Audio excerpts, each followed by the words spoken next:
how does shutter speed affect your waterfall photography? Let's get into it.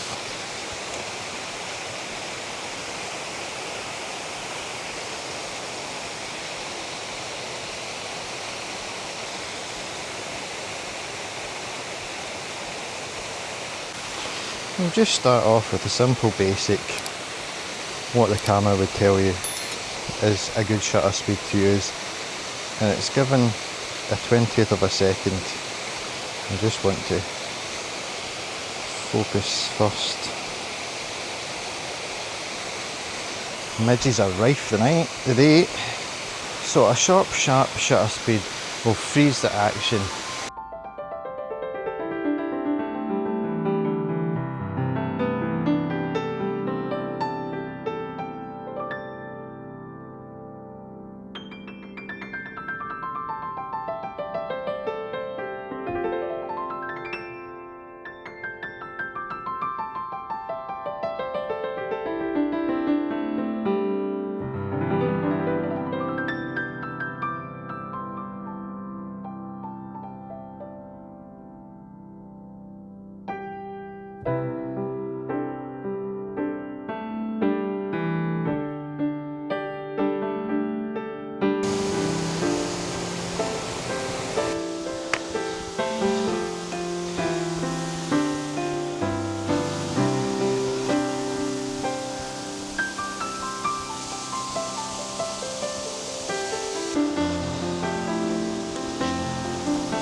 I mean, really, why do you have to leave your litter behind for other folk to get?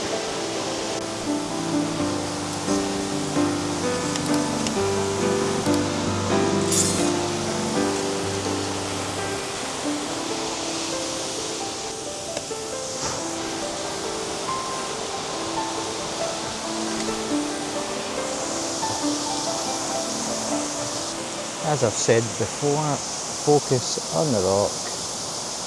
Manual focus on the rock with the magnifying glass.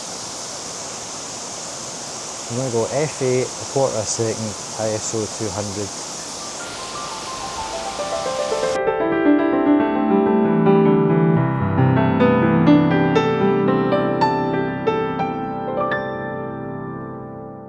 Portrait orientation, and I'm going to show you in camera what a polarizer does.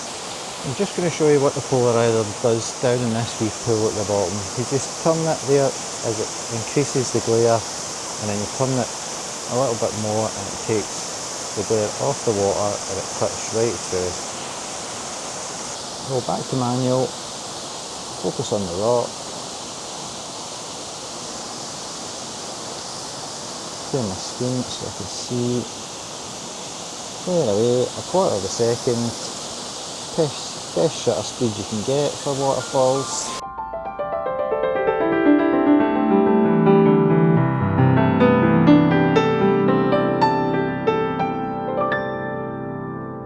I'm just going to get packed up because I think that's me. Oh, I see these polarizers get stuck on. Yeah, it's just going to live on my camera. Get it when I got home. There you go, off straight away there.